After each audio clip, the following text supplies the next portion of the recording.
Oh my goodness, Nasro. You beat David? Hello, Jesse. And Antoine. Jesse says, hello, good evening from here. I guess, Jesse, that's Netherlands, yeah? You're in Netherlands, I think. And Achilles says, Antoine, hello, Mehran, my fellow friend. Always wishing you blessings. Thank you very much. I sure could use it. I could use it actually quite much last week, because last week I could have actually been gone at the ocean. And I'm still here kicking. Nasra says, how's everything on for you? I see you come back. Yes, I'm home now. Samer Jalal says, long time no see. We missed you here. Well, you haven't been showing up at the live talks, have you now? Is it, I think it's maybe second time I see you here. What happened to you? Perhaps we just missed the time of the talks, or maybe I missed seeing that you were attending. Hope you're well. And there's my customary hello with a pineapple. Nasser says, female 21 from Atlantic City, New Jersey. You're welcome, Samer. Is it Samer or Samer, Jalal? Is it Jalal Samer?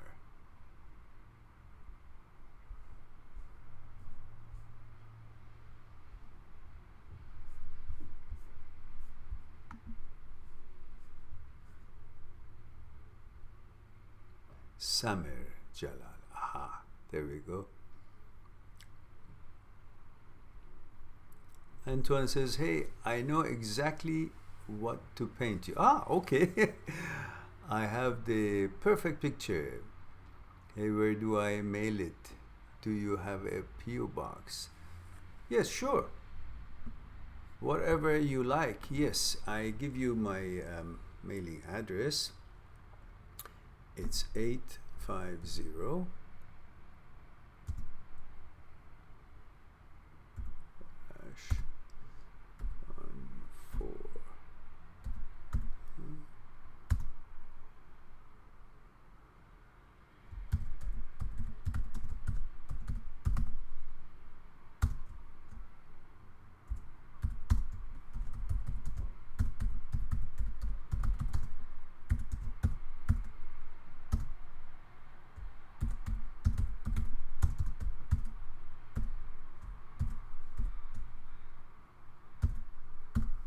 there.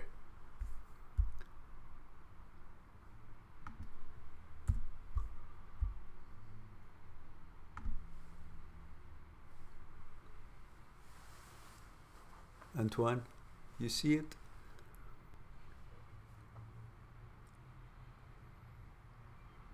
And Picasso says, Picasso 24, male India.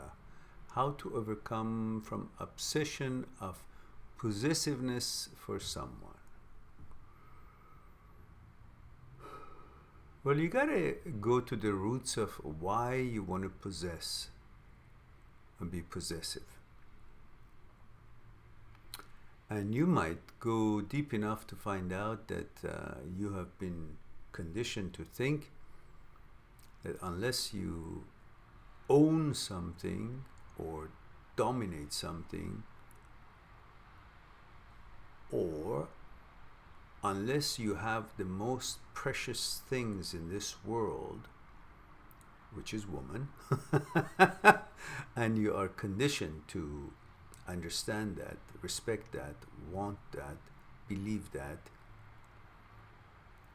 and you are conditioned to think that if I have the most precious things in the world, pay attention to me, to the point that she would affirm I am the best by not paying attention to anything or anyone else, then I would be convinced that I'm worth something. So you've been conditioned to think that your worth and value is in the hands of someone else. And just as others have a minute role in that, and they're still important, like the Joe Blows in the street smiling at you or saying, oh, wow, you such a good person, has just quite a bit of a value to you, but not as much. But you're conditioned to think all your values and affirmations comes from outside, including the guy that you don't even know, and it's just, I don't know, doing something in the street, but gives you some positive feedback, and you find that, oh yes, that means I'm really good. So you don't have that inner ability of valuing yourself. You're always waiting for someone from outside. Now, when it comes to be affirmed and confirmed and valued by a woman in the way that she pays no attention to anybody else and just you, and you'd be able to actually tell her what to do, and she will, and all that, then makes you feel like, oh, now I got it, because the most precious thing in the world, a woman, is listening to me, doing what I say, and therefore affirms me, therefore I am the best mind, and because of that, therefore I am more, I am the best, I have arrived. Rather than being independent in your values about yourself, you find that is the only way that you can feel good about yourself, which means you gotta possess her. In other words, be possessive, because nobody in their right mind would want to be your slave or your little kitten, and everybody has their own mind and their own lifestyle and their own thinking, and they might love you or like you, that's fine, but you want to go further than that and turn them into something that they are nothing and you are everything.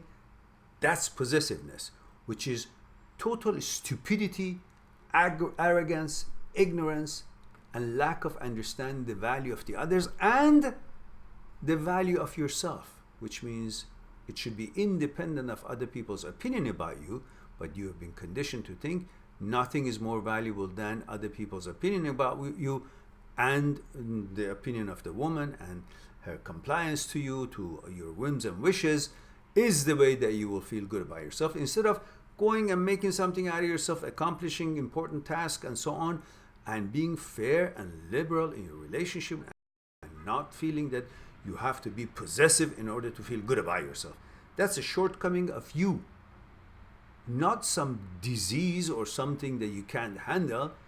By understanding how ridiculous it is that you tend to want to possess it. Listen, you and your girlfriend or your wife, you two adults, consenting adults, legal age, wish to play all kinds of roles or, I don't know, games and be, I don't know, possessive, dominant in the bedroom. That's a different story. That's your choices. Both of you decide, consent, and agree and do whatever it is. But in reality and actuality of life, if you want to actually be possessive about your woman, that's utter stupidity. And if the woman actually allows you to be totally possessive, she's also stupid. You have to respect each other. You have to independently get value out of your own accomplishments in life, not to be dependent on the other person's submissiveness in actuality of life. I'm not talking bedroom games, until you feel good about yourself. Well, that's immaturity.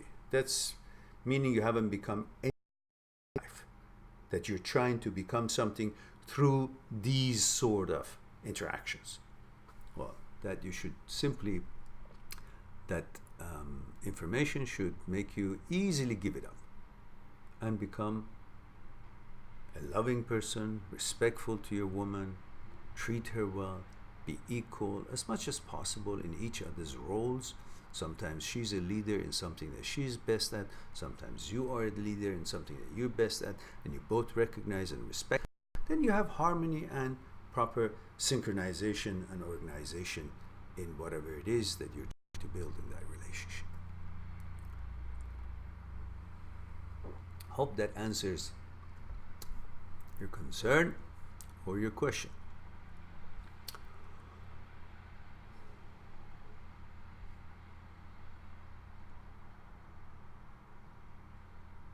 Nasra says, I'm in St. Paul, Minnesota, because my sister is getting married here in St. Paul, Minnesota. The whole family is here because of the wedding. Will happen in here 2 weeks from today. Oh, okay, busy time. Hope you will enjoy it. Jode Ribeiro. Am I saying it right or wrong? Ribeiro or Ribeiro. Jode. Now let's see where you're from. You haven't said anything about where you come from and how old you are and if you're a man or woman. So it says, hi, so my ex just blocked my family on social media. I don't understand why she's being so mean and immature to me and my family. I truly believe I was a good friend and also a good friend to him. Of course, no doubt about it. If that's what you say you were, great. You expect him to still be friend with you and your family. He wants to simply cut away. He perhaps, maybe out of respect, he wants to cut off with your family so they won't see what he's doing. He's going out here and there and so on. Maybe that's a possible reason. Yeah, it could be. But either way, why are you worried about what he's doing? Why don't you worry about what you're doing? Just, you should be cutting off with him too. He broke up with you, and then why do you want to hang around? Jesse says 23, female, Netherlands. Hey, I was right, Jesse. I struggle with not knowing what I want lately. I don't know what my true passion is for a job. Don't know where I want to live. Okay. Don't know what my next step will be.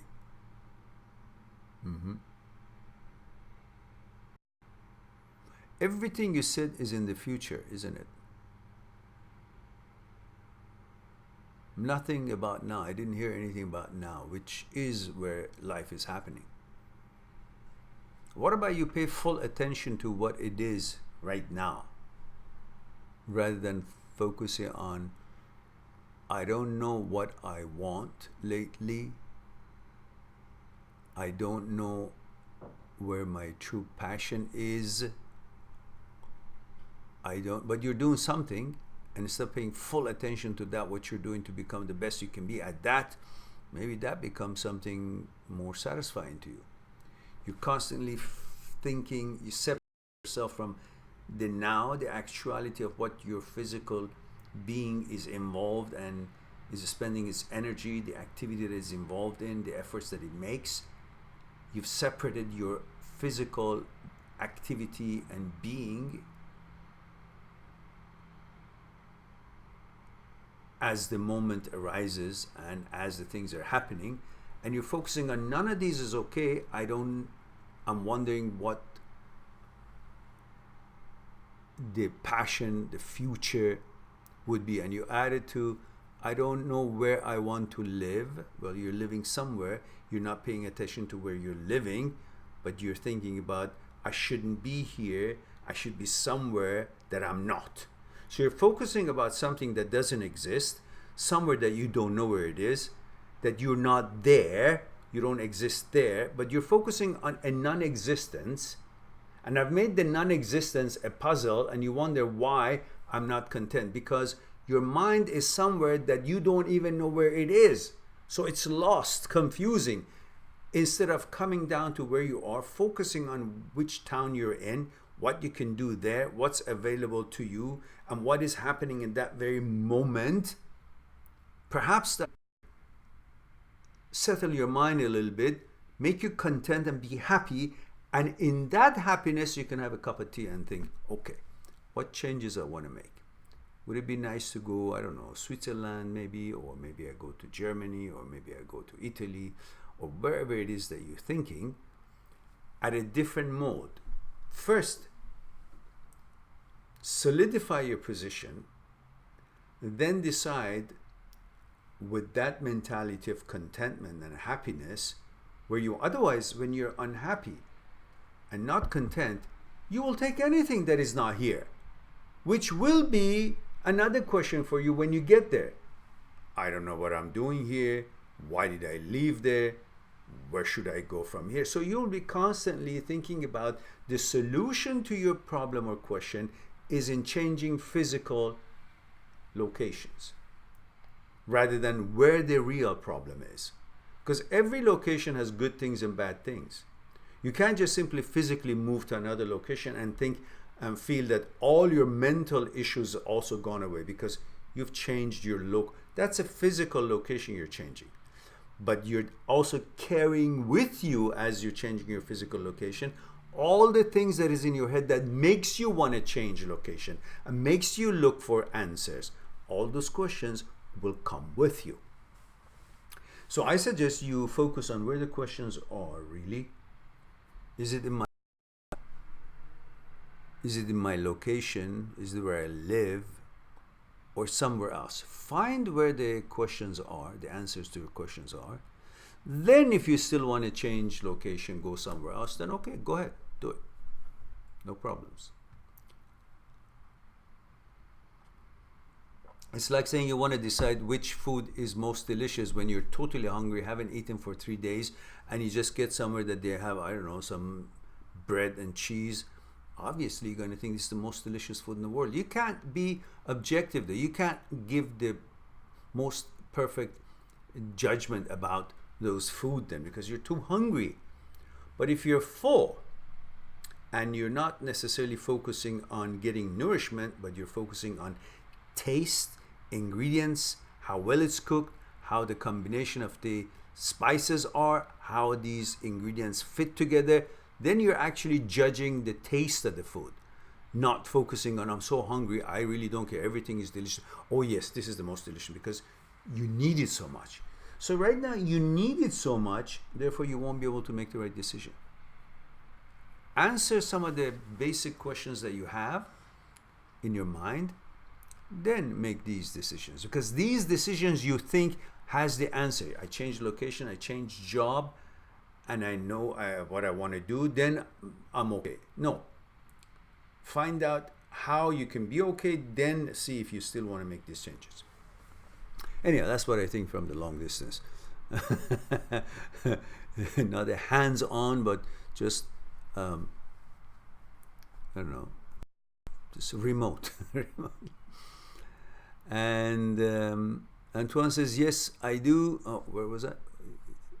Yes, I do. Thank you. Okay. I hope it puts a smile on your every time you see it. I'm sure it will. In appreciation for all what you do for everyone around the world, especially me. My pleasure. Delighted to hear that you feel good and you're benefiting from the channel. And it's a music to my ear to hear these sort of feedbacks.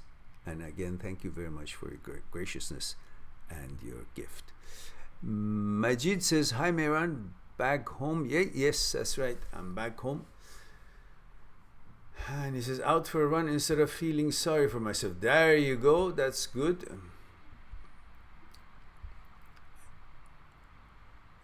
And Summer says, anything I lost with that Summer Jalal for much. Okay, I don't know where the anything refers to, but okay. And Summer says, how we can forget about that and live normal. Have I missed a question here? Because I'm not. Forget about what? Summer? Long time no see. Thank you very much. Summer Jalal. Okay. Summer, there's no question here.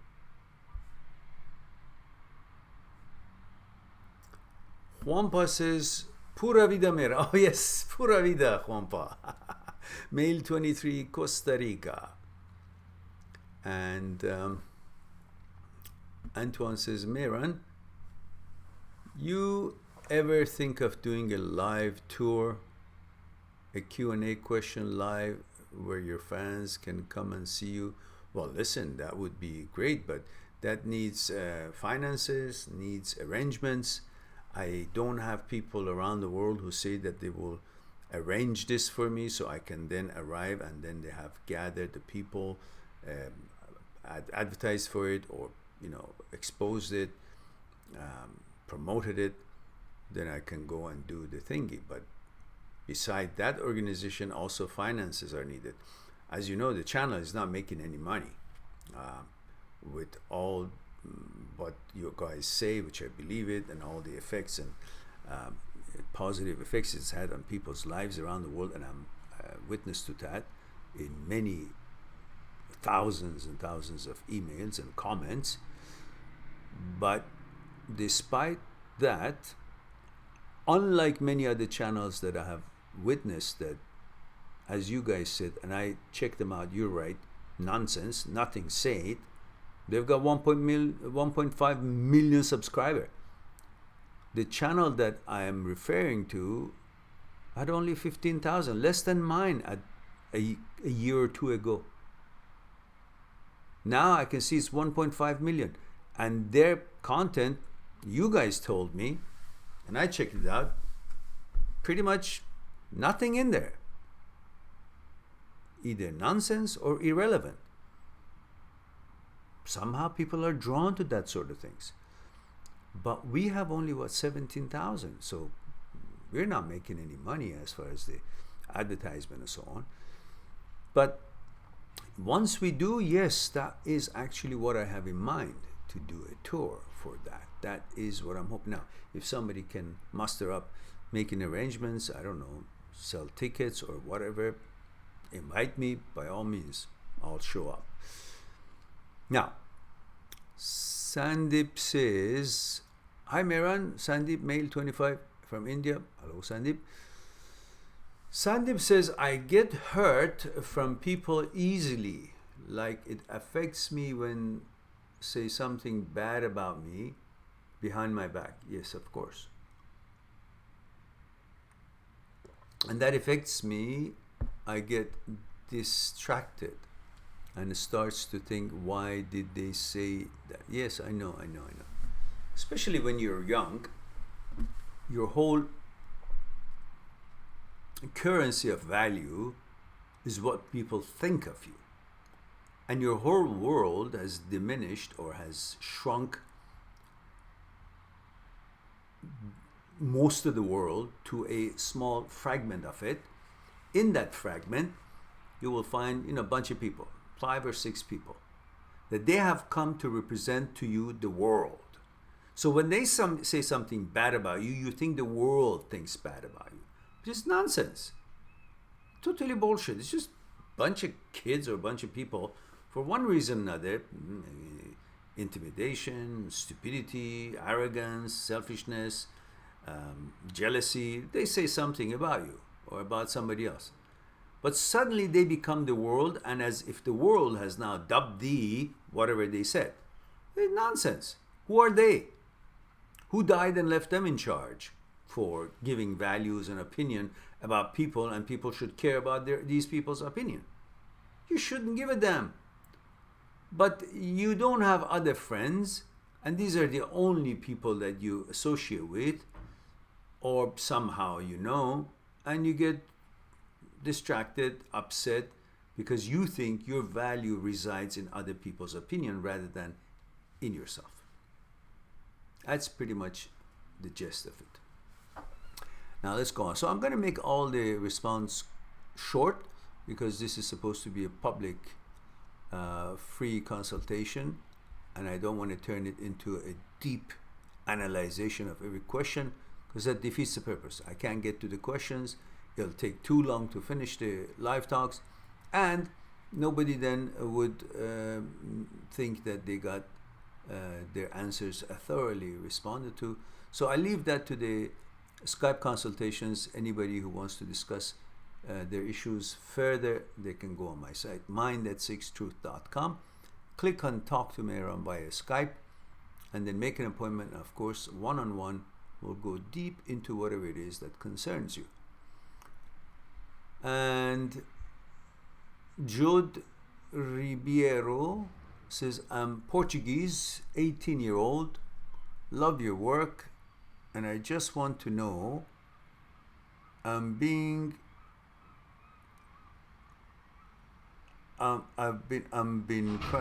crying for weeks. I guess that's what you want to say, for weeks, and I don't really know if we'll ever be sorry.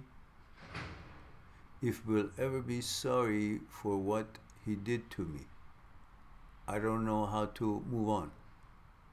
So you didn't say, so you're a female, are you? Could you quickly respond to me? F for female, M for male. I know you're Portuguese, 18-year-old. I just want to make sure when I'm discussing with you, I know your gender properly. So let's go. And also if I'm pronouncing your name right or not. Yes, female. All right. So I pronounce it the way I can. So Jude or Jude says that, will he ever know? I've been crying for weeks and I don't really know if he'll ever be sorry for what he did to me. Who gives a shit if he feels sorry or not? What's most important is that if you did the right thing for your own good, for your own well-being, your own protection, your own mental, emotional, and physical well-being and protection or not. If you've done that, then who cares if you feel sorry or not? It's like you're telling me, like the old saying that I always used, and it's funny a little bit, would the donkey know that he's pissing in the street is actually impolite? It's a donkey. What do you expect? The person who's doing the wrong thing to actually know that they're doing the wrong thing. First of all, if they knew it's the wrong thing and they were wise enough to know it, they wouldn't do it properly, most probably. But if they are doing it, they may know it's the wrong thing, but they're just stupid and selfish and not a good person that they still continue doing it, if they know that it is a wrong thing that they're doing. And if they have done a wrong thing, then they believe that what they were doing, the wrong thing, was actually not wrong. It was right for them. And if someone believes that what they're doing is actually right for them, why do you expect them to feel sorry or to know that they've done the wrong thing? Because to them it was right. Based on their selfishness or their ego or whatever it was, their shortcoming, they did what they did to make themselves feel good. The problem is that you guys think that the other side is out there to make you feel good. Well, some of us do. Some people are like that. They focus on making their girlfriend feel good, protected, respected, loved, cared for. And if the girlfriend is decent and wise and smart, she would cherish it, reciprocate, and keep that relationship going. But many are not that civilized or well bred. So they're thinking about their own selfishness, their own shortcomings. They think if they abuse someone or be dominant or they feel like they're being unfair, they feel like they have just elevated themselves because they were able to, do whatever they want to do and not care about the girlfriend. Well, that's their own problem, not yours. So why would you care if that person will ever know what he did to you? Obviously what he did to you was bad, and that represents his personality, his shortcomings, his level of understanding class and manners. So that should be clear to you. You shouldn't expect from such a person to know he did something wrong or not, because what's important is what he did, not that if he knows it or not. Who cares? He did something wrong and you're not with him anymore. You just focus in front of you and move on. Don't look back. Don't expect for him to say, well, I did something. Why? Why would you want to forgive him? Because if he comes and says, oh, I did something wrong, then you're going to say, okay, let's get back together. No. If it was that bad that you're telling me that you're crying about it so much, then you shouldn't even care if he recognizes what he did was wrong, come back and apologize or not, because you don't want to be in that relationship anymore anyhow because of what has happened. So think about what I just said. I'm a little little bit sleepy, guys, so if I'm not really that energetic, I apologize, but I didn't sleep much last night. Okay. Aha. Summer says, sorry, Summer 29 Finland. Aha. Why when we stay in relationships, we know this is not the right person for us? Why when we stay in a relationship that we know this is not the right relationship for us, this is not the right person for us, but after we break up, we can forget about him and we can eat or do stuff? How we can live normal? Okay, I'm confused in the grammar of it, Summer. I couldn't get it. Why when we stay in relationships we know this is not the right person for us, but after we break up we can forget about him and we can eat or do... Are you saying we can or we cannot forget about him and we cannot eat or do stuff? How can we live normally? I think that's what you mean. It's cannot, not can.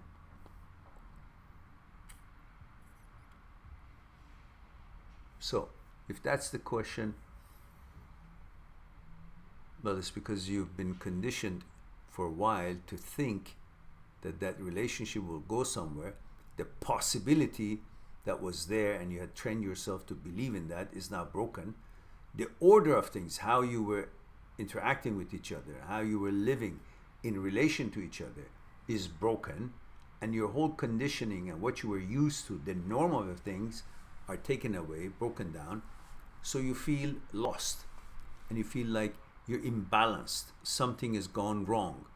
And of course, you are addicted to that person's signature of emotion and energy exchange, and you feel that without it you can't be synchronized and balanced, and you feel it.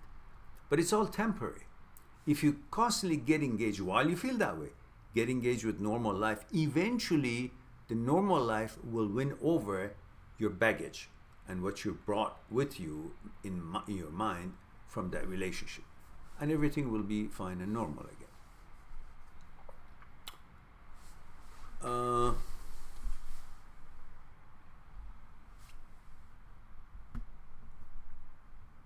And Summer, I forgot again, you're male or female?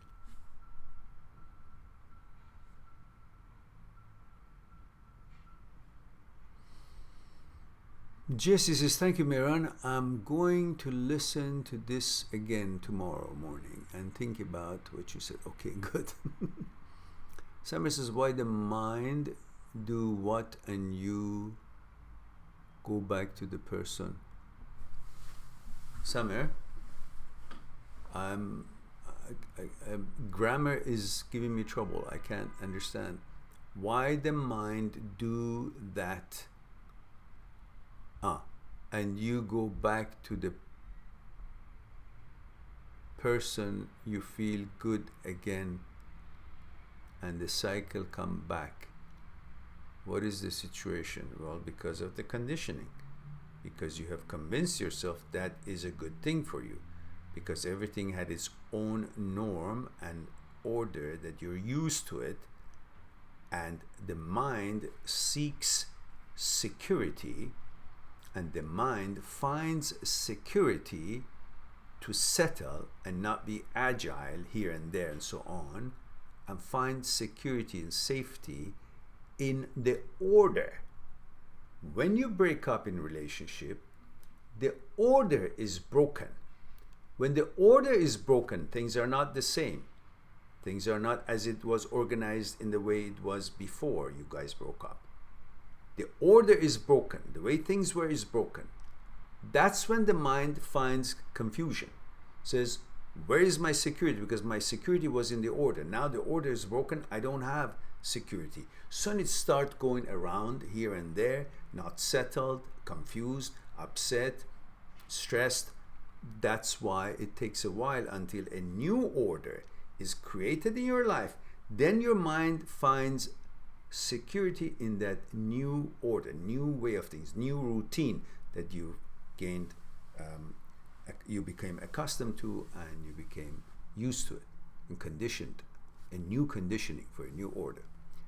That's the gist of it. There's a lot more on this topic on the channel.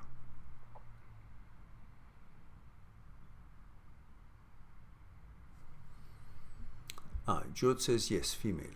Okay. So, I think I did answer that question. Nozamau says, why would an ex text you when they are dating someone else? Because they want to feel good about themselves. They want to make that person jealous, make themselves feel good because they're not so confident. At the same time, they want to tell you that I'm over you, I'm good, because actually they were not. And now that they're going out with somebody, they feel kind of, sure of themselves. Somebody's paying attention to me. You see what you lost, they're zinging you. And you just say, well, listen, as long as you're not with me, I don't care really. There's nothing for me to care about because you're not with me. So what do I care what you do, where you go, how good you are, how good looking you are tonight? I don't care. Why? Because there's so many good looking people out there. But if the girl is not made herself, the way she looks, so all spiffy and beautiful, for me, I don't care. I'm only interested in the one that reciprocates to my text, reciprocates to my attention, reciprocates to my kindness, and that kind of reciprocation, she makes herself look good for me, then I feel like, okay, it's in relation to me, then I reciprocate, I pay attention. It becomes important to me. Otherwise, everybody out there who is all spiffied up or behaving well or doing something I should pay attention to? No, I'll be going nuts. That's how you should think. And that's what it is. So she's doing it to kind of give you a little bit of a, nudge. See what you missed? Childish. Move on with your life. She's not the only woman on earth. The only woman on earth should be the woman who's actually paying attention to you and you pay attention to them, to her. It's mutual. So then, while you guys are together, that would be the only woman for you and the only man for her. You would be. That's it. Until it breaks up. When it breaks up, then you guys think it through and see what else is out there. Patrick O'Donnell says, up until this moment, she was studying in college and independent. After her breakdown, she moved back home with my family.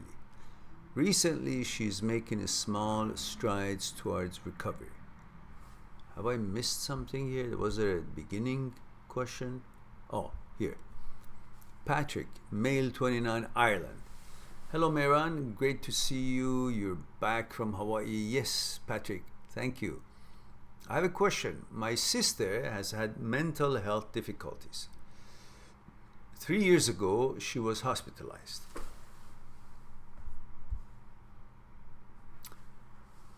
Up until this point, she was studying in college and independent. After her breakdown, she moved back home with my family. So since 3 years ago, she moved back home with your family. Recently, she's making small strides towards recovery. But she's becoming increasingly angry and upset with my family. They have been trying to help her, but she wants her independence. How can I help her see that my parents are trying to help? Number one, Patrick, I'm not a psychologist. I'm not a doctor.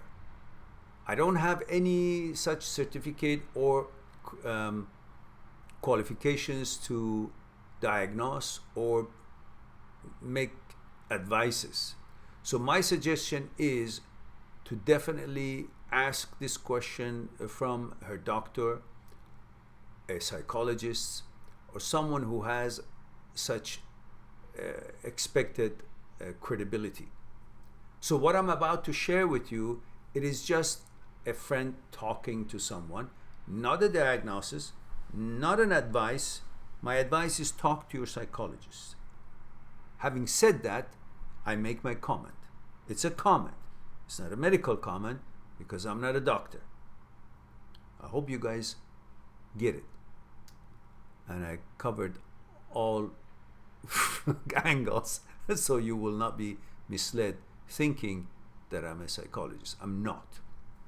Now,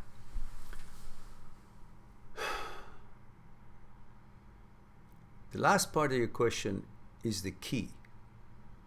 But she's becoming increasingly angry and upset with my family. Begs the question why. And here's why. That I think. But again, this is not what you should be listening to. You should listen to your doctor. I'm just saying what I say.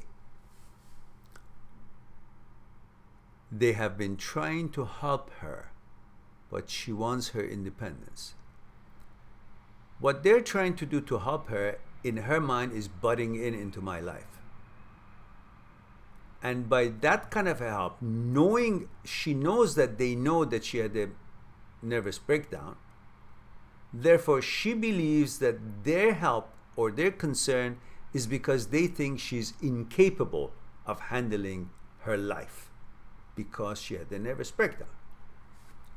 That branding is what she's revolting against.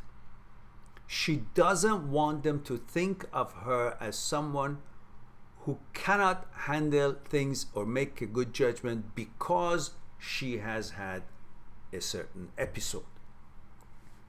So they should curtail their butting in. In other words, to her, this is butting in. They're trying to help because they love their daughter. You can't see it because you love your sister. And you see how your parents are trying to help her. But now try to switch places and see it from her point of view.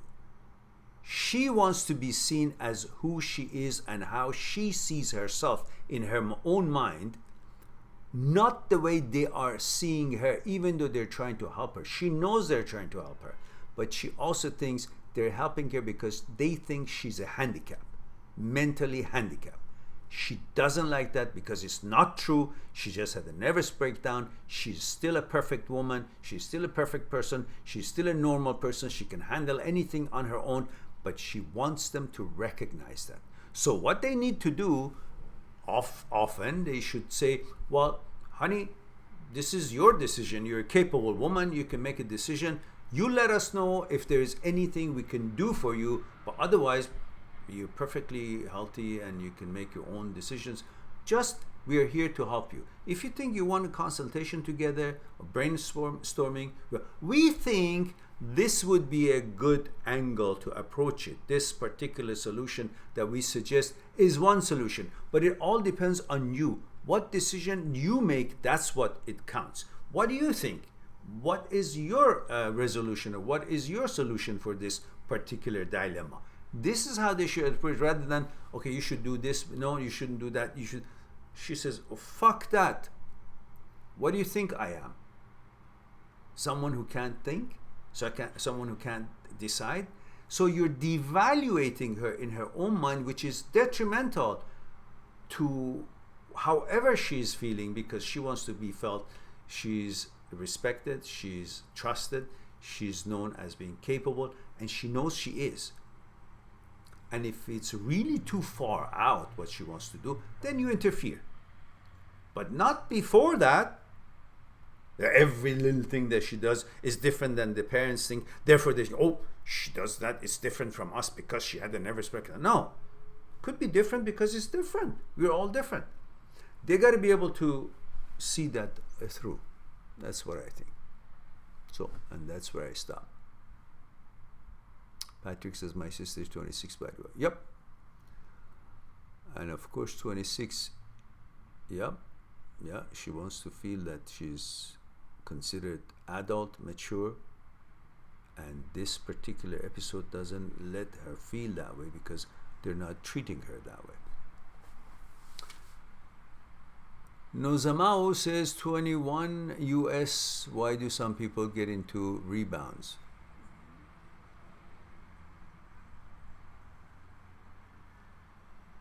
I don't know why people play basketball. Some people get into rebounds. That question was out of the left field, wasn't it? And what does it mean when a rebound is successful? Well, when a rebound is successful, that means they hit it off and they actually are good together and they feel good. How long it lasts? If they can't get over the previous relationship, this rebound would not last as long as it should have lasted, even though they're getting along perfectly.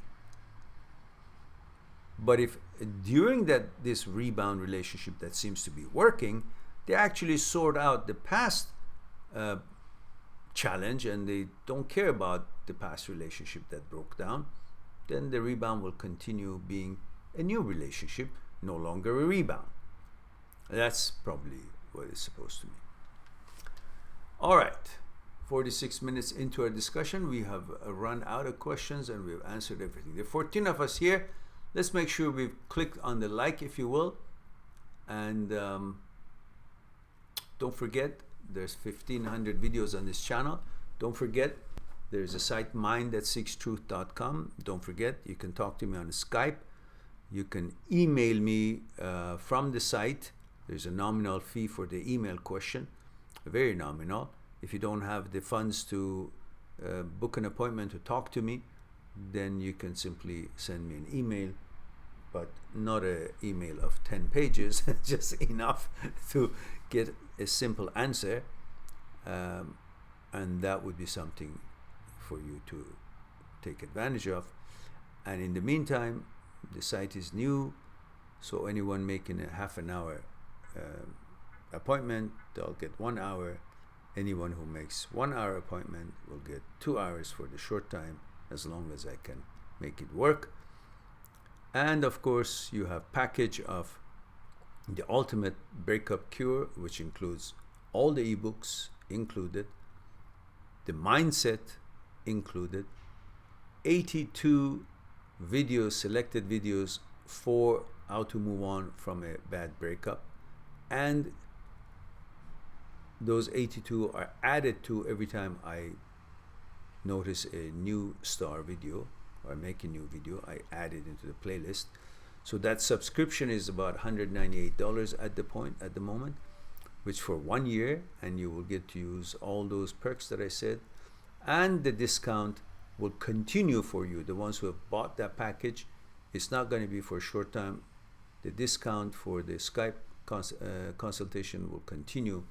Half an hour will be 1 hour, and 1 hour will be 2 hours during the whole 1 year subscription. And there are a bunch of other stuff in there which I don't remember. You can check it out on the site, mind@seekstruth.com. Now we go to Patrick. Patrick says, Mehran, your words as always are inspiring. Thank you for your help. My pleasure. My pleasure. George says, hello, sir. Sorry for tuning in late. Yes, go on the corner of the classroom with one leg up and two hands up. Punishment for being late. It's not you just make it when you make it. And says, are you wrapping up? Well, as long we have at least another 10-15 minutes, because we aim to have it at least 1 hour, between half an hour and 1 hour. And Jod says, thank you, I'll move on with my life. Yes, you should, dear. Move on with your life. Life is short. You find something good, approach it. If it worked, great. If it didn't, move on. Don't waste time. You know, you never know what happens. In a dime, things can happen. I mean, I could have not been here today, but I'm here. I did a real stupid thing in Hawaii, but I might have just lucked out. All right. George says, male 27, Canada. Hello, George. I recently reconnected with my ex. You did now. We hit it off and I had a good time. We had a good time together. And had a good time together. This was about a couple of weeks ago. I found out she was lying to me about meeting someone when we broke up. Okay. I don't care she met someone, but I care about her lying. Oh. You know, the problem is that you guys think that your girlfriend is a god or beyond mistakes, or it's not a human being, or it's capable to be honest all the time. She's a human being. She has fears,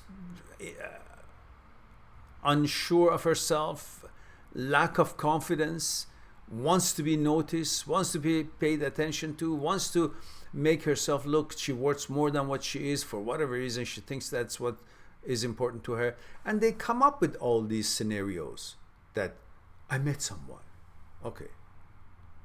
Some people say, oh, you did? Oh, let me pay more attention to you. Or the other person will say, you did, Max? Okay, good luck. Bye-bye. Either way, it doesn't mean that what she did was to hurt you. What she did was to cover her shortcomings.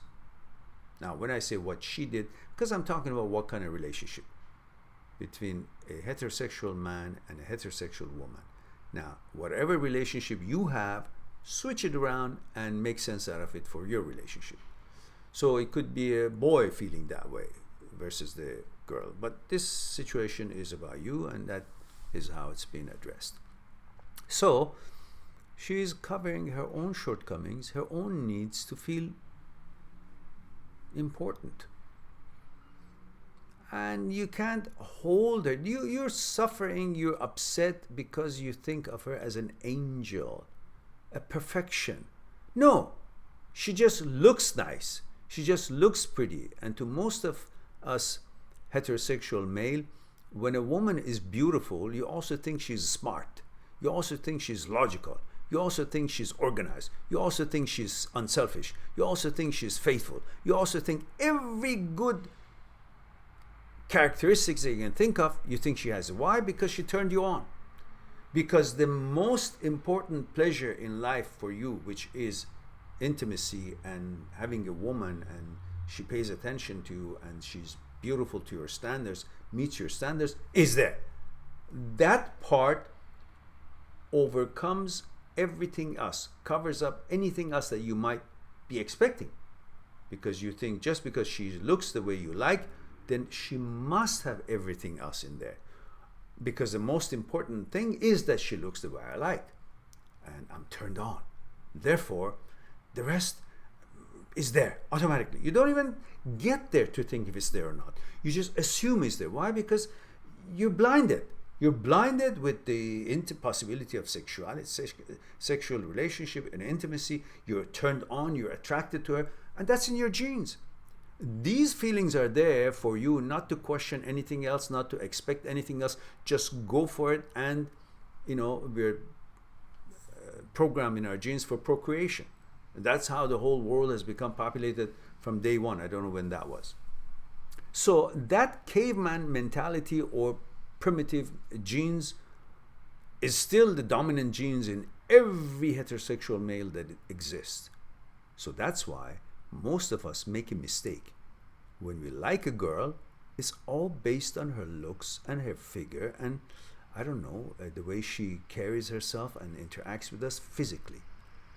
Instead of being a combination of physical expectations and also standards, mentalities, manners, morals, other non-physical characteristics that you should be expecting. It should be a combination of that you should be looking for. But once you see what you see that is hitting your genes, nothing else is visible. Until it gets to the point that you're deeply infatuated with her through interaction and you became intimate, and now it's more difficult to break it up or realize that this is not the right girl for you because you have just beginning to realize all the other things that she does not possess and you actually want and you always wanted it from day one, but you didn't focus on seeing if she has it or not. You just take it for granted. She looks good and she has all these things.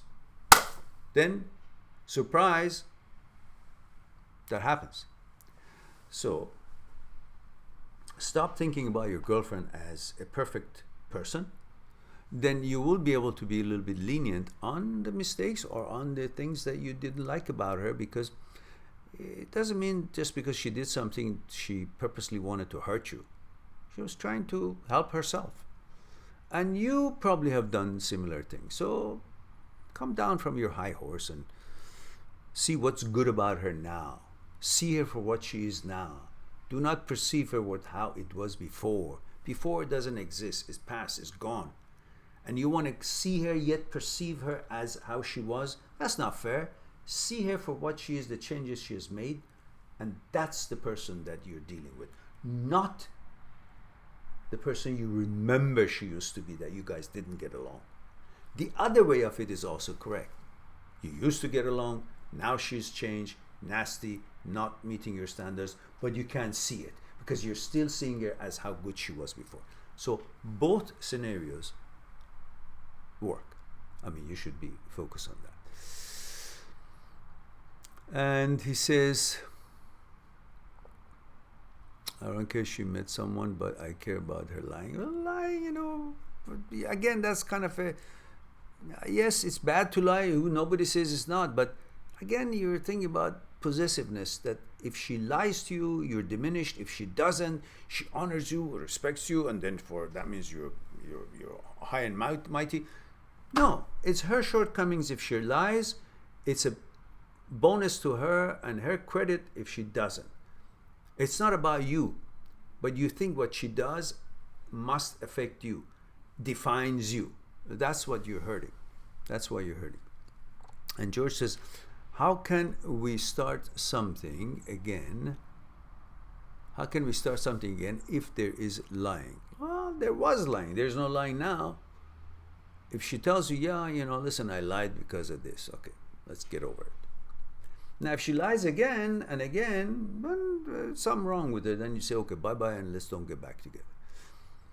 And he says, because I'm wondering, would I have felt the same way if I knew she had met someone else? Because I'm of the later where I would have said, see ya. I really don't know if he actually she did meet someone and lied about her, or she did meet someone, didn't tell you, and that's the lie. I don't know what the lie is here, but regardless what it is, look at her for who she is now, how she's treating you now. Forget about that. You want her now to have been her then. People change. Weather changes. Shouldn't we? We also change. Our mentality, consciousness, feelings. We have different needs. We put up some kind of a front and he makes this kind of a gesture, that gesture. We change our mind the next day, you know.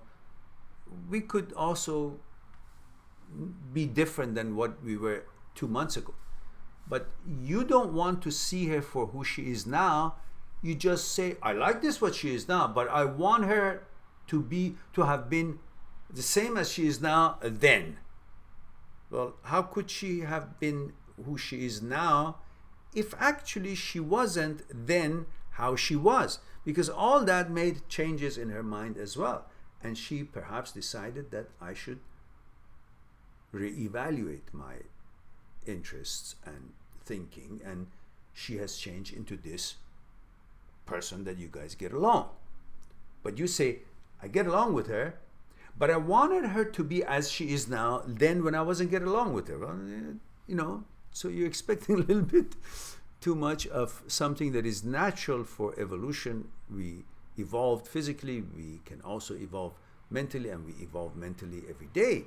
Things change, so you got to focus on that as well. Now, I don't want to go any deeper in that, otherwise it'll become, again, one-on-one session, and we don't want to end up there, right? Remember how I used to go half an hour just discussion about one question?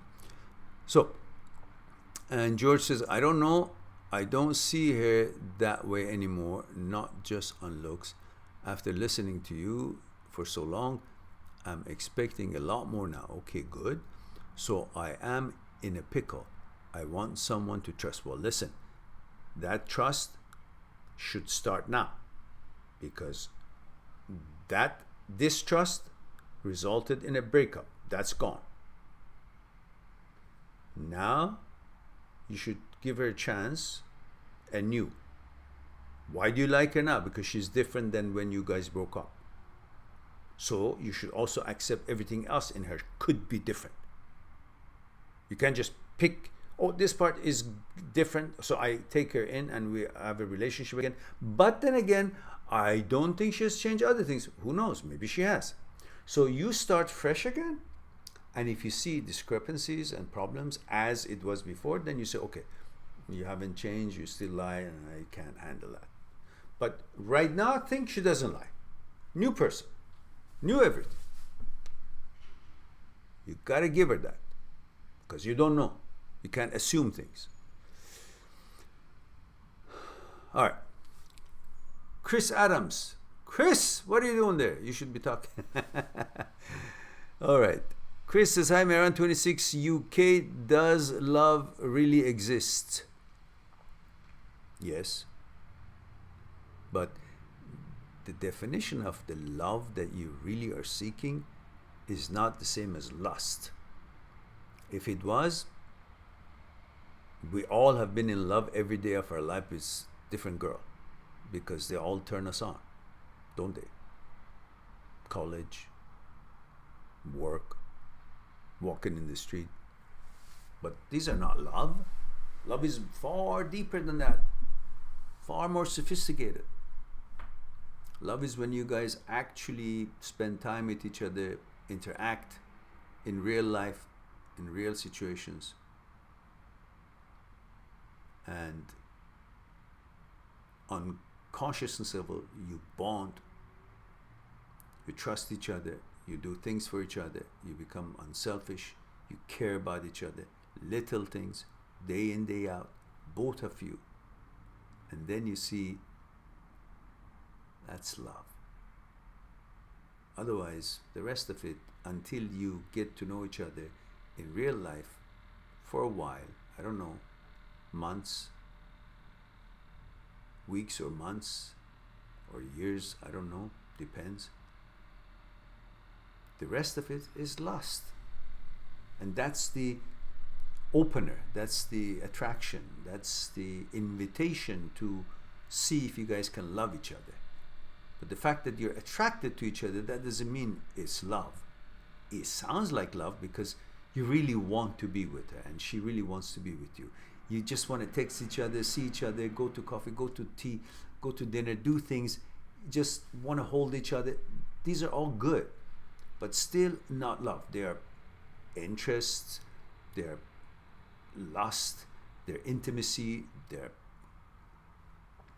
a reason for oxytocin to be secreted from your brain. All the good feelings, they're great. But love happens when you go deeper in a relationship and you see each other, what effect you have on each other's lives. And sanity. You become a sanctuary from the problems of the world for each other. When you see each other, there are no issues. You feed from each other's energy, focusing on how to make yourself and her better. And she's focusing how to make herself and you feel better after whatever else you guys experienced in the day. Not all the time, because you have to have time for yourself too, but whenever you actually think the other person or you need it, you'll get into a different gear of creating that energy that makes you feel, I'm in my sanctuary. There are no problems here. There are no arguments at this moment for the next, I don't know, half an hour or a few minutes.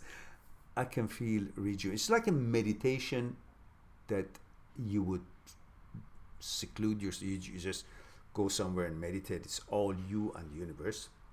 And you feel, that's my sanctuary. But sometimes you can be each other's meditation by creating that energy flow that makes you feel, I'm safe. Then you're beginning to find where love is.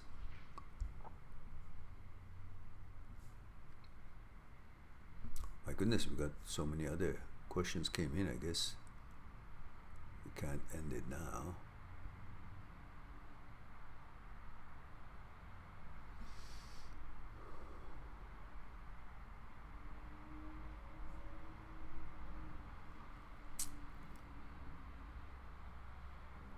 And Chris says, does love really exist? Or is it a cross between lust and obsession? Okay, we just discussed that. Why over time that feeling disappears? The lust disappears? Well, okay. Unconditional companionship love exists, but does romantic love always have an end? Unconditional companionship love exists. That's pretty much when you're totally in lust. You're willing to do anything just to get that intimacy, because that's where your program is. That's where you're zooming on, because that's the highest level of pleasure is in the intimacy, and you're willing to do anything for it, and you think that's love. That maybe, but not really quiet, but it is strong lust that you're willing to do whatever. I don't know, you put up with some kind of things, and anything she desires, you go get it. It doesn't matter what it happens to you. That's like you're on some kind of a drug. That's called a lust drug, because you do weird things to get a woman's attraction or attention, which sometimes it could be crazy. And usually young kids, young boys do that. And they should be a little bit wiser, because why should you put yourself in danger or do all kinds of things? But when you're really infatuated with some woman, you may be willing to be a little bit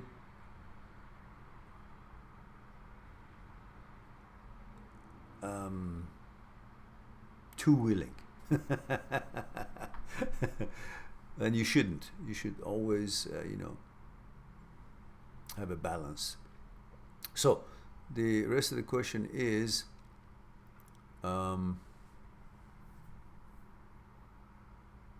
why over time that feeling disappears? Unconditional companionship love exists, but does romantic love always have an end? I don't understand that question. Please reword it. I don't get it, because it's based on a fairy tale. Oh, I see. No, because your whole consciousness is full of shit. All these movies and so on have made your consciousness think that a romantic love is this, and unless it is this, ends like this, it's not. Therefore, you always abandon something that is actually the romantic love. In reality, in actuality, there's no scenarios written, there's no cuts and reshoot and all that to create that kind of atmosphere. No. But they have hijacked your consciousness from its natural behavior and understanding what makes you feel this is a romantic love or not, by putting all these information that is got pretty much no reality to it, and you now seeking for that is not really in existence. It's a story, but you have modeled your life after it, after something that is a creation of someone's brain, not necessarily. And there are many real life stories out there which we don't hear about it, and therefore you don't really know what the romantic love's end should be, or is there an end to it. But expecting it to be like the movie that you saw will disappoint you, because it's not, and you put an end to it prematurely.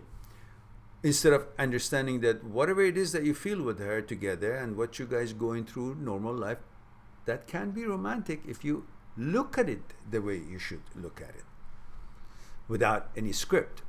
which it is all in your head due to all these things that you've seen on television and movies and stories and so on. So our real live happening of life is now being modeled or looking to follow a non-real examples. So you kind of let go a reality, and you want the reality now to be like a story, instead of the reality actually be the one that you should focus on as the actuality, the actual thing. I hope that makes sense here.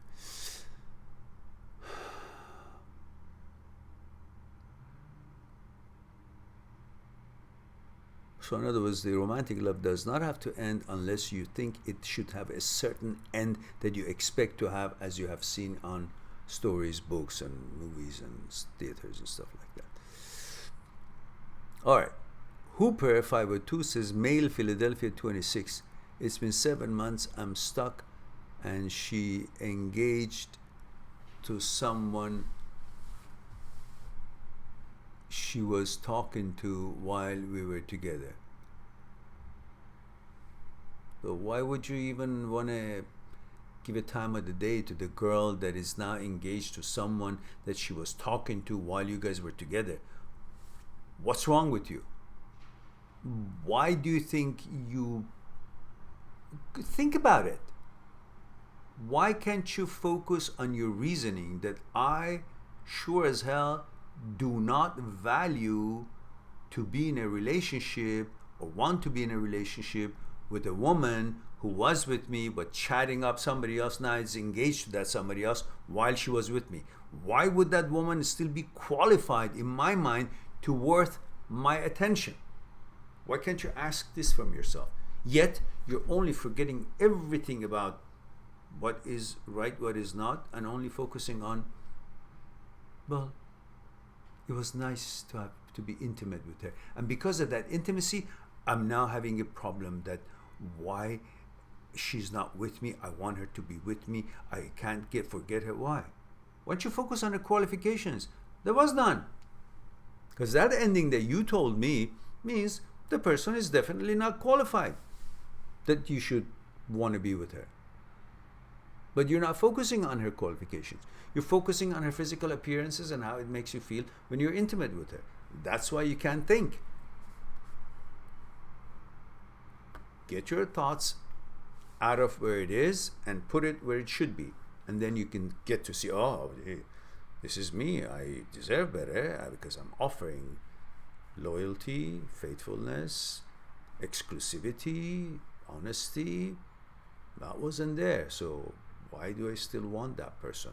Because I should want a person who qualifies, and the qualifications are beyond just a physical attraction. And this doesn't seem to be fitting that bill. So that should be your clue to pack up and go easily. And he says, it hurts to know I'll never see or speak to her. Why? It shouldn't hurt. It should make you feel good that I don't have to like someone who actually behaves that way. Because if you really think about it, the behavior is totally wrong. So why? Ask yourself, why should I like someone who has behaved in such bad manners? Why should I be attracted? No, I'm only attracted to someone who looks good as I wanted and also behaves in the way that I can approve and she would approve of my behavior, of course. That would be the criteria, not, oh, she's got nice fit body, she looks nice, and you're just oblivious of everything else that makes that body tick. Because your relationship is with her consciousness that makes that body function, tick, behave, act, and live and perform the way she does in life. But you're not seeing that. You should see that. All right. Mark Hanna says, hello, sir. Male UK 26. Hello, Mark. Why do you think exes still like social media posts because it makes them feel good. It's the easiest way, cheapest way, fastest way to get affirmed.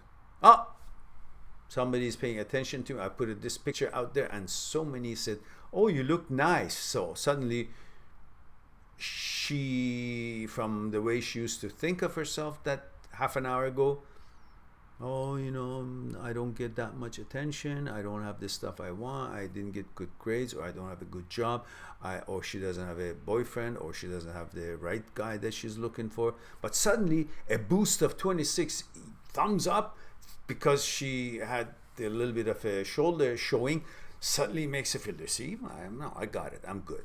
So that's the social media for you. Otherwise, it's all just friendly remarks, but they're not really.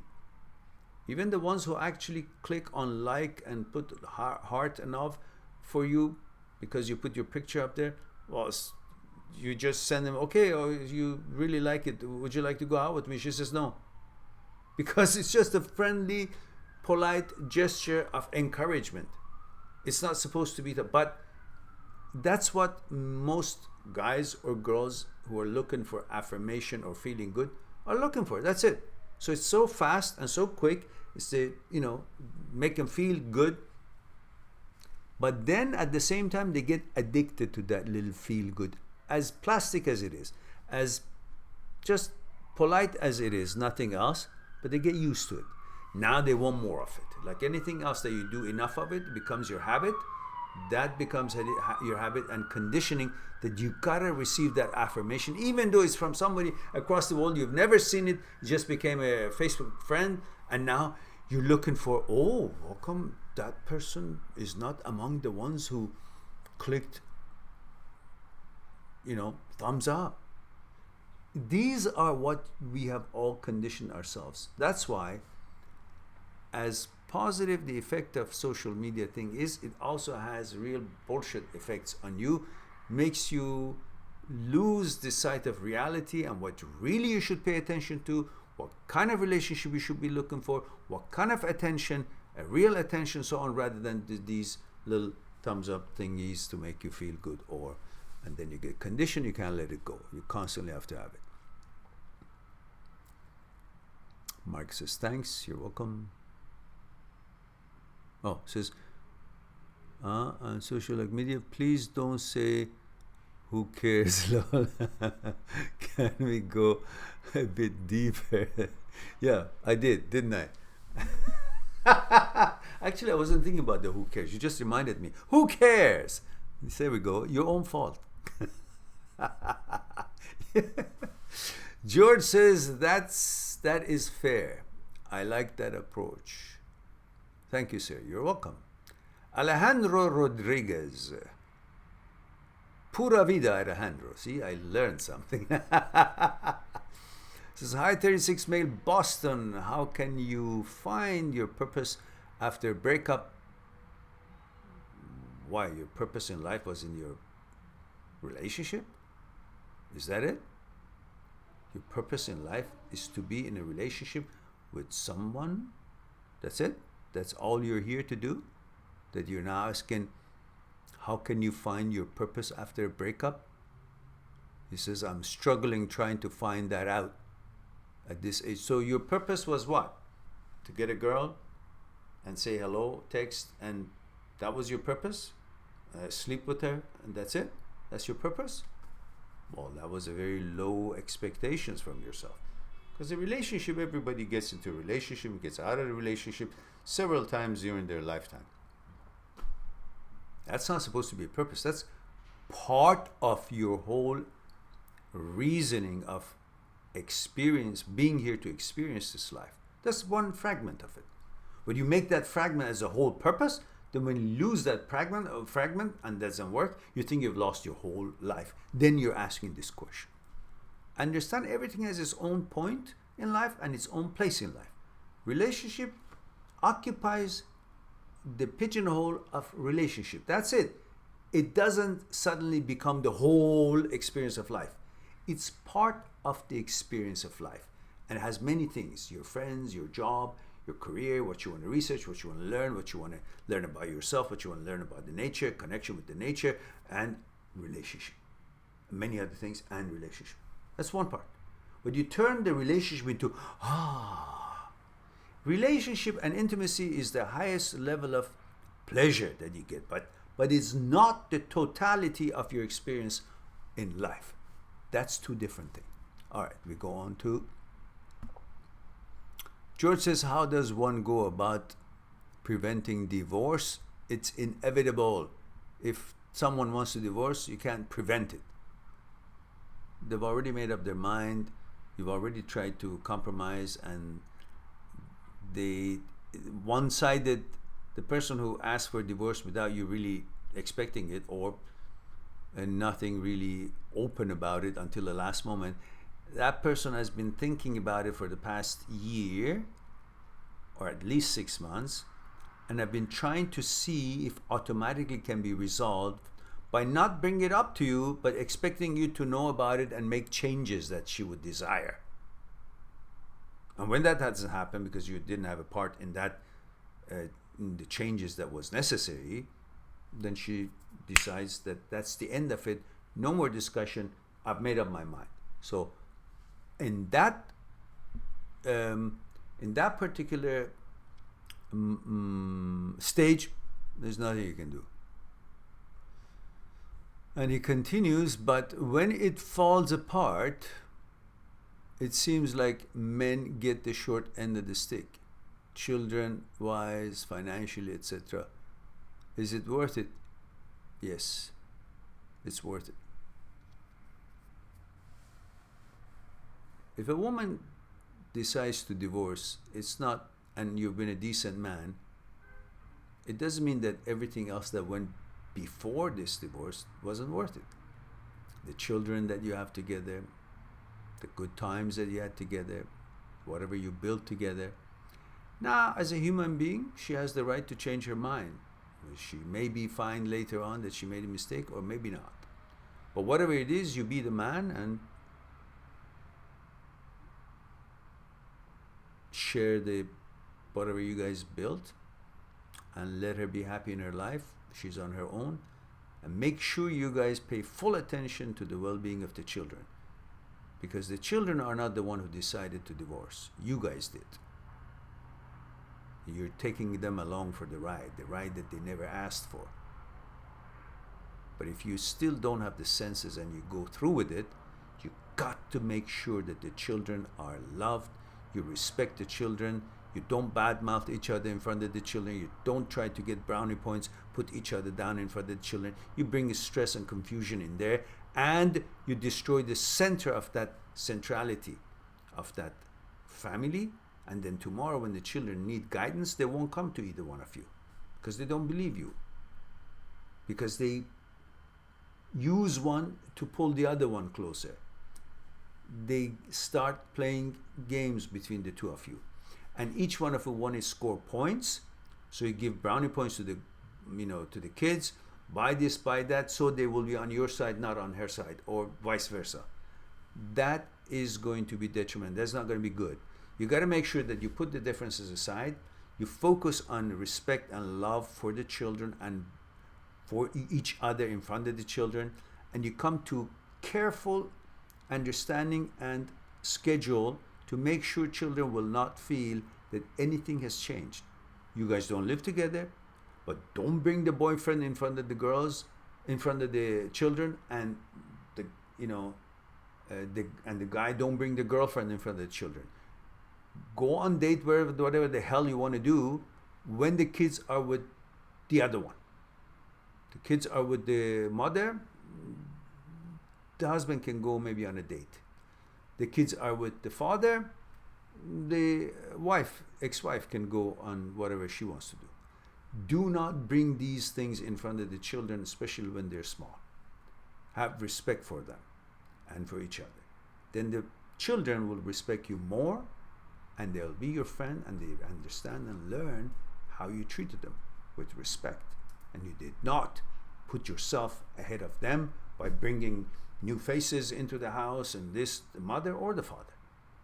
So these are important things that you got to focus on before you make that drastic step of divorce. And if you did, you owe it to your children to behave and not include them in every goddamn experience or relationship that you will have with other people after your divorce.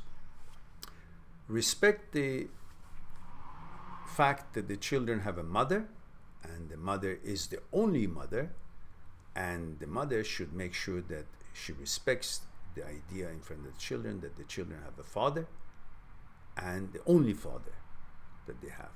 Don't bring another guy, introduce them, oh yeah, this, or don't bring another girl and say, oh yeah, this is your mother. No, none of that shit.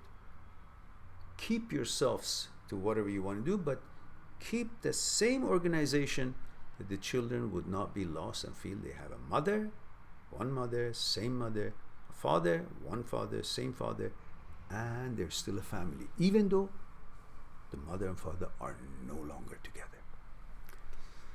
Now, let's go on to, let's see, I had a super chat here. Let's see who did that. Alejandro Rodriguez says, thank you for this free therapy. Okay, Alejandro, you're welcome. All right, now, where was I?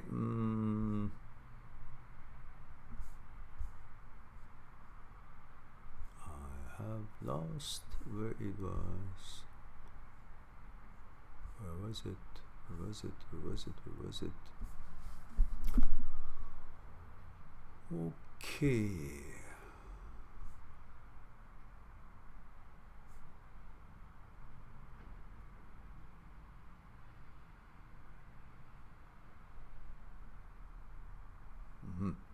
Samir says, do you think love is enough to make the relationship successful? You say love is enough as if love is the beginning of a relationship. Love is when the relationship actually has become successful. Then you see the love. So it's further into the relationship. So when you say, do you think love is enough? Love is actually when the relationship has become a relationship, a real relationship. But you think love is the introduction stage. No. Love is way after introduction stage, way after the lust, way after the intimacy, way after the introduction, and so on. Do you think love is enough to make the relationship successful or not? And what you think of two persons love each other so much, but there is always problems and always broke up and always go back, because they don't know what love is. The question is, do you love her, or do you love what she does for you? And to the girl, do you love him, or do you love what he does for you? So that means that's not love. You so easily say love, I love you. What? Making love. That has confused the hell out of people to think that having sex, it means you love each other, which you should actually possibly love each other first, then have sex. But when you have sex and you think, oh, let's make love. Oh, we made love last night. What do you mean make love? How did you make love? You were having sex. That has nothing to do necessarily with love. Yeah, there are people who are in love and they have sex, but not just everybody who has sex, they're in love. So you call having sex making love, it confuses the hell out of you. Then you think when you're infatuated with somebody, you're turned on, that's love. Well, that's lust. These are all things that has played with your mind, and then now you ask, do you think love is enough to make the relationship successful or not? And what do you think of two persons love each other so much, but there is always problems and always broke up and always go back together because they really don't know if they have bonded on consciousness level or not, and they think they don't need to. and they're looking for it. Why do we break up? Because you haven't bonded on each other's with each other's consciousness level. On that level, you haven't bonded. You're just focusing on yourself. What am I getting in this relationship? That's not enough. Oh, he's not doing what I want, so I break up. Then temper tantrum. Then you compromise. Okay, you miss each other. And the guy says, okay, I want that sex and I want her. And he doesn't understand there's a difference between loving her and, wanting her for sex. He gives in, does the stuff that she wants. And after that, same problems exist because the problems never went away. It's all about getting what I want, so I get back with you. Not getting what I want, I break up. That's not love. That's not even knowing each other. What makes me tick? What makes me comfortable? Because you're not focusing on the other person. You're only focusing on yourself. And if you're dissatisfied, you break up. You're satisfied, you make up. But you're not thinking about what satisfies and dissatisfies the other one, but just you. So, and he says, just love, I mean, to make the relationship. Yeah, okay. So I think I answered that. And Mark Hanna says, hi again. Sorry, I meant, why do they like our posts on social media when they broke up with us? Because they like it. Oh, you mean why they actually click on like? They want to say I'm civilized, I'm strong, I don't have bad feelings, but they might actually say like, but heck with you. You're not there to see what energy and intention has clicked on that like. But when you look at it, it's, oh, she's so strong. She has no problems with me now. She's strong and she's moved on. That's why she's comfortable to like my stuff. or maybe it is because to show you that they kind of, or they want to show you that they're over you. I have no problem liking because I don't have any feeling about it. Or maybe there is a signal. Who knows? That's not something I would really know definitely on that. And Mark says, it feels like they don't want to talk to us, but they want to be nice.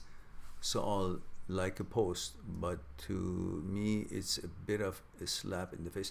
No, at the same time, they want to make sure that you don't feel there's a hostility there and don't be nasty to each other and just, don't turn your face back when you see each other in the school or street or whatever.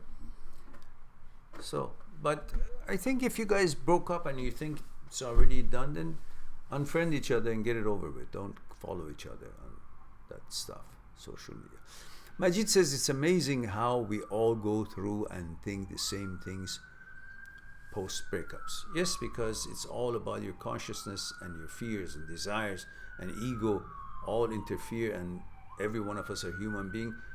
Our mechanism is the same. That's why I'm trying to share all these with you all, because it's universal. Wayne Harmon says, hi Mehran. Hello Wayne. Says, male 46, Irish. I feel emotionally exhausted after recent breakup. How do I refine my balance again? Or is it simply to eat right and exercise? Part of it is to exercise and eat right to your level. The other part being engaged with real life. Focusing on your accomplishment, what you want to accomplish, and making effort, not just focusing and thinking about it, making effort, taking the steps to accomplish what it is that you're set out to accomplish or you want to accomplish. Focusing on the real life and what is happening. Focusing on the things that mean something to your life. Like really, not the love and the girl, this and that. Your job, your money, your future, whatever it is that brings that elusive psychological security. You got to focus on those. And when you do a combination of these, the exercise, eating right, and focusing on your life and your job and what you want to accomplish, and get active in them, in a while, a new order, personal order is created, and the old order that's broken up, which is part of how you feel bad, is recovered by the new order. And you feel more confidence because you're accomplishing things. And when you notice your accomplishments, you feel good about yourself. When you feel good about yourself, then problem is beginning to be over. In a nutshell. Obama Yo Mama 18. Okay. Says, my wife wants a divorce, but we still go out to dinner with each other and do fun things with each other. I ask why is she doing all this stuff, and she says because she's going to miss me. I'm confused.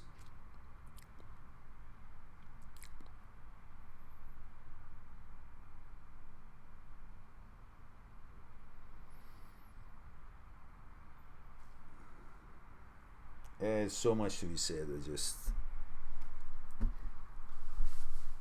She wants a divorce. I don't know if she really wants a divorce or she's just blackmailing you to do whatever she wants. That's a possibility. Because obviously you guys didn't used to go out this much or have this much fun, because you still think, oh, it's a woman that you don't have, and usually what you don't think you have, you really want. Even though it's not really what you want, but because you don't have it, you think you really want what you don't have. Did you get it? If you're confused, perfect. That was all along the plan.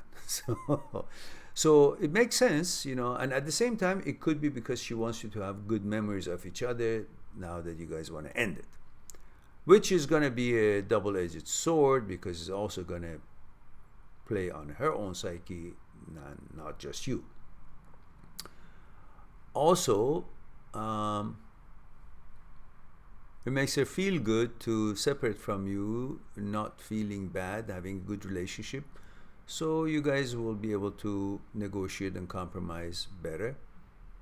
Or maybe she likes to string you along and just feel good about herself while she knows you're there whenever she wants something, because you guys had such a good relationship towards the end. Or maybe she's just saying it exactly as she means. I have no idea, and I'm not going to touch that, because I don't know what's in her mind unless she talks to me or to you and tells you what exactly it is that she's after. One thing is for sure, don't be confused. Be at the moment. You're having fun with her, have fun with her. Don't use us and no, honey, now that we're having fun, once you stop feeling this, because you're looking after that psychological security, that you want things signed on a dotted line, and that she's not going to go, so you feel good about it. No, she's keeping you on edge, whether purposely or not, but simply focus on being with the moment of life. Be as good as you can be, as a good person as you can be, because you always wanted to be a good person, and you have always perhaps been. Be who you are, and don't constantly do things that she wants. If you don't want to do it, say, I don't feel like doing it. Don't feel like, oh, if I don't do it, she'll definitely want a divorce. But if I do it, maybe I'll have a chance. Just be nice to each other. Be as good as you can be with her. Maybe these are the changes she's looking for, if she's not feeling it anymore in that life. But maybe she's beginning to feel it because she sees the other side of you. And let her miss you. Be as good as you can be, but don't be a suck-up. And don't constantly, after every good outing, say, oh, then, darling, can you just, can we talk and make it over? No, don't fall into that. Just go along with whatever plan she has and be at your best. And if she still wanted to leave, but wish her well, and that's it. Then you move on. And Summer says, why at morning I feel so bad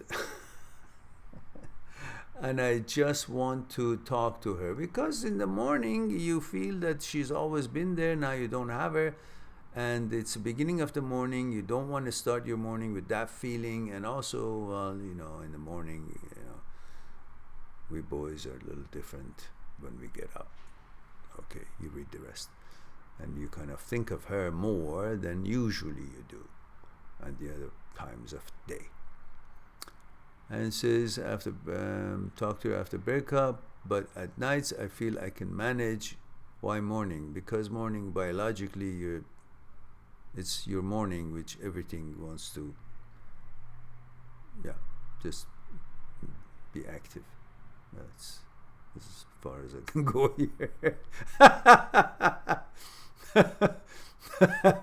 And this is why I guess why at morning I feel so emotional. And okay, that's what I see.